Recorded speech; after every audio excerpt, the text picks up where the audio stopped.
प्रिय छात्र और छात्राओं, हिंदी साहित्य की ऑनलाइन कक्षा में आपका बहुत बहुत स्वागत है। मैं डॉक्टर मीना गौतम आज आपकी बीए द्वितीय वर्ष की कक्षा लेने जा रही हूँ। बीए द्वितीय वर्ष का जो आपका पाठ्य पुस्तक है रीतिकालीन काव्य संकलन पर आधारित है, जिस संदर्भ में मैं आपकी कई कक्षाएं पहले ले चुकी हूँ। आज जो मैं आपकी जिस कवि को आज हम पढ़ाना चाह रहे हैं वो बिहारी हैं, और बिहारी से पहले हम केशवदास पे कई सारी कक्षाएं ले चुके हैं। बिहारी के विषय में बिहारी जो आपके टेक्स्ट में लगे हैं, इनके 36 के करीब दोहे आपकी पाठ्य पुस्तक में संकलित हैं, जो आपको व्याख्या के लिए आएंगे और बिहारी पर स्वतंत्र रूप से लंबे या छोटे प्रश्न पूछे जा सकते हैं। बिहारी का जो परिचय है, बिहारी आपको, जैसा कि हम कहते हैं कि रीतिकाल के जो कवि थे वो ज़्यादातर राज्याश्रित कवि ही थे। जो बिहारी थे वो जयपुर के महाराजा जयसिंह पर के आश्रित कवि थे। और बिहारी रीतिकालीन, जैसे मैंने आपको जब रीतिकाल का परिचय दिया था तो हमने आपसे बात की कि बिहारी रीतिकाल के एकमात्र सबसे सफल रीति सिद्ध कवि हैं।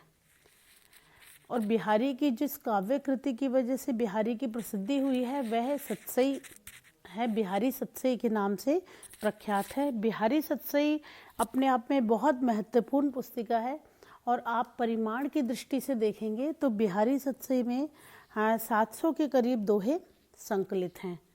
और ये चीज़ बड़ी महत्वपूर्ण है जो हमें समझ में आनी चाहिए कि रीतिकाल के बहुत सारे कवि हैं, प्रबंध काव्य भी लिखे गए हैं, महाकाव्य भी रचे गए हैं, लेकिन बिहारी का अगर हम मात्रा की दृष्टि से देखें 750 दोहे, 720 दोहे या 725 दोहे के करीब इनका उसमें हैं, संकलित हैं। और वो दोहे, और वैसे पूरे दोहे इनके मिल भी नहीं पाए हैं। सतसई नाम से हम अंदाज़ा लगा लेते हैं कि 700 दोहे रहे होंगे, लेकिन ये अपने आप में इतनी महत्वपूर्ण पुस्तक है कि इनका एक एक दोहा, और बल्कि ये केवल बिहारी का ही नहीं, रीतिकाल का सबसे लोकप्रिय ग्रंथ अगर कोई रहा है तो वो बिहारी सतसई है। और बिहारी सतसई का जो के सभी दोहे, मतलब ये इतना, इनका एक एक दोहा, जिसके लिए कई बार कहा जाता है, हम कई बार प्रश्न भी आप लोगों को आ जाता है कि बिहारी के जो दोहे हैं गागर में सागर हैं। गागर में सागर का आशय है कि बड़े बड़े ग्रंथों में जो आप जो बात हम कहना चाहते हैं वो कई बार नहीं आ पाती, वो एक छोटे छोटे दोहों में इनकी वो सारी बातें एक एक दोहे में संकलित हैं। और मुक्तक काव्य के जो अधिकांश गुण हैं इनके उस दोहे में देखे जा सकते हैं। इनके एक एक बिहारी सतसई के जो, मतलब इसकी ख्याति इतनी रही है कि इनका एक एक दोहा पर हम चर्चा करें तो एक एक दोहे पे आप घंटों चर्चा कर सकते हैं। उसके मतलब बहुअर्थी दोहे, एक एक दोहे के 5-5, 6, 7 व्याख्याएं आप कर सकते हैं। और हिंदी साहित्य में इनके एक एक दोहे को हिंदी साहित्य का एक एक रत्न माना जाता है। और कम से कम 50 जो व्याख्याएं हैं इनके दोहों को की जाती हैं, जिनको हम टीका कहते हैं। और 4-5 टीकाएं इनकी बहुत ही प्रसिद्ध हैं जो इनके दोहों पर की गई हैं। और बिहारी ने सतसई के अलावा कोई और ग्रंथ नहीं लिखा, और उनकी बिहारी की और रीतिकाल की कीर्ति का आधार भी कहीं ना कहीं एक बिहारी सतसई है। और इससे हमें एक चीज़ का तो अंदाज़ा हो जाना चाहिए कि कभी भी साहित्य का ऐसा नहीं है कि मात्रा बहुत ज़्यादा हो। किसी भी कवि का जो यश है रचनाओं की क्वांटिटी या परिमाण से नहीं होता है। रचनाओं की जो आपकी गुण जो होता है, गुण के हिसाब से भी किसी भी इसको ख्याति मिल सकती है रचनाकार को। इसके उदाहरण के लिए आप ये देखिए कि चंद्रधर शर्मा गुलेरी की सिर्फ एक ही कहानी है जो उनकी पूरी प्रसिद्धि का आधार बनती है, जो आपने पिछले वर्ष पढ़ी है, उसने कहा था। तो इससे आप अंदाज़ा लगा सकते हैं कि बिहारी की लोकप्रियता का अंदाज़ा लगा सकते हैं और बिहारी के महत्व का अंदाज़ा लगा सकते हैं। बिहारी के बारे में एक दो चीज़ें मैं शुरुआत में ही कहना चाहती हूँ कि बिहारी का जो सतसई है, बिहारी पहले मथुरा में शाहजहाँ के पास, मथुरा में इनका परिवार, मतलब इनका परिवार मथुरा में था, स्थायी रूप से मथुरा में रहते थे, लेकिन शाहजहाँ के पास से भी आगरा में रहे। वहाँ के बाद ये राजा जयसिंह के पास राजाश्रित कवि उनके बने। उसके बारे में कई बार एक कहावत या एक प्रसंग बहुत बार सुनाया जाता है और आपने चर्चा भी सुनी होगी कि जयपुर के जो राजा जयसिंह थे वो अपनी नवविवाहित थे और पत्नी के प्रेम में भी इतने आसक्त थे कि वो राजकार्य से कई बार विरक्त हो जाते थे या प्रजा कार्य से बिल्कुल विरत हो गए थे। तो बिहारी को सरदारों की सलाह पर, उनके जो और मंत्री वगैरह थे उनकी सलाह पर जयपुर लाया गया महाराजा जयसिंह के पास।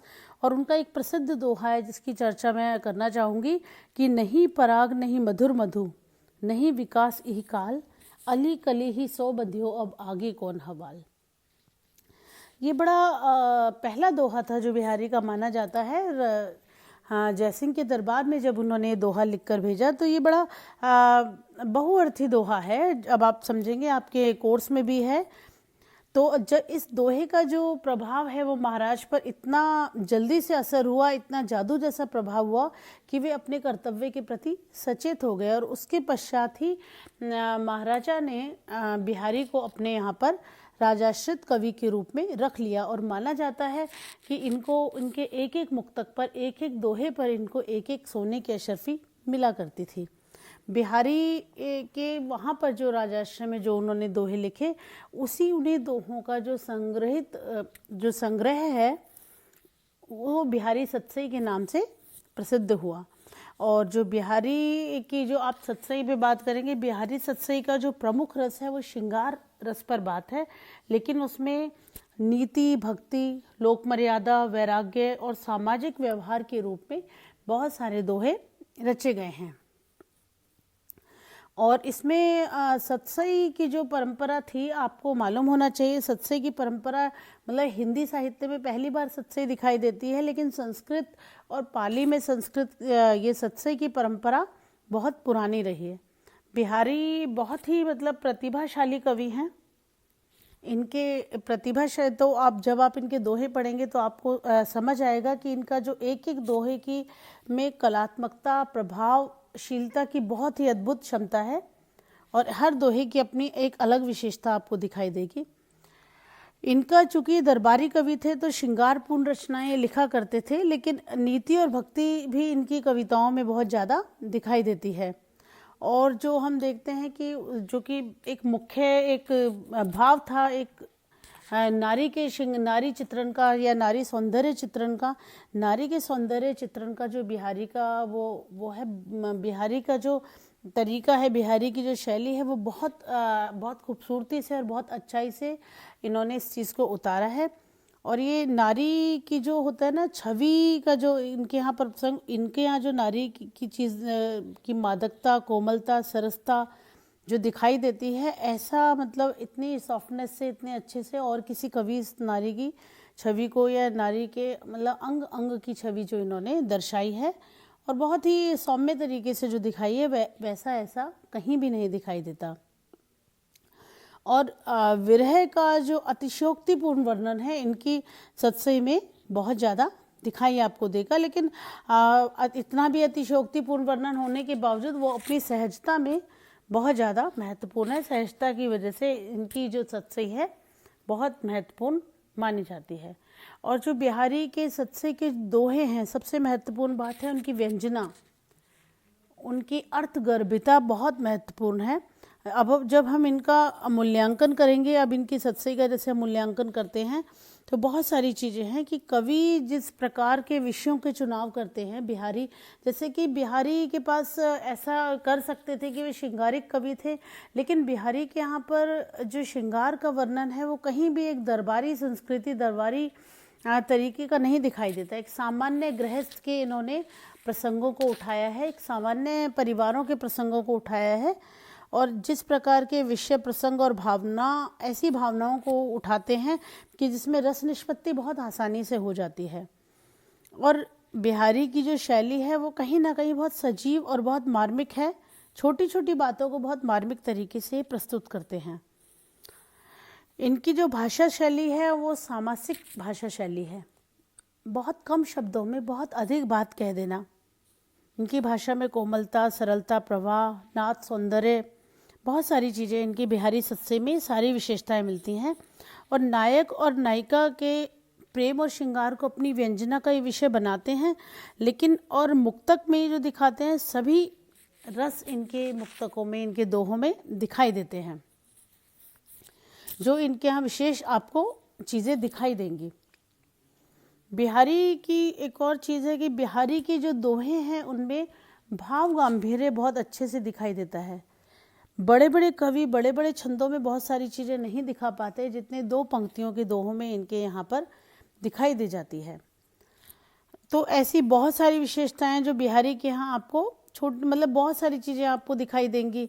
छोटी छोटी बातों को बहुत मार्मिक तरीके से प्रस्तुत करना, एक डिटेल्स जो आपके इनके यहाँ दिखाई देंगी, भाषा समास की शक्ति जो इनके यहाँ पर दिखाई देगी। बहुत सारी ऐसी चीज़ें हैं जो बिहारी की आपको मतलब इनका जो काव्य वैभव है अपने आप में बहुत महत्वपूर्ण है।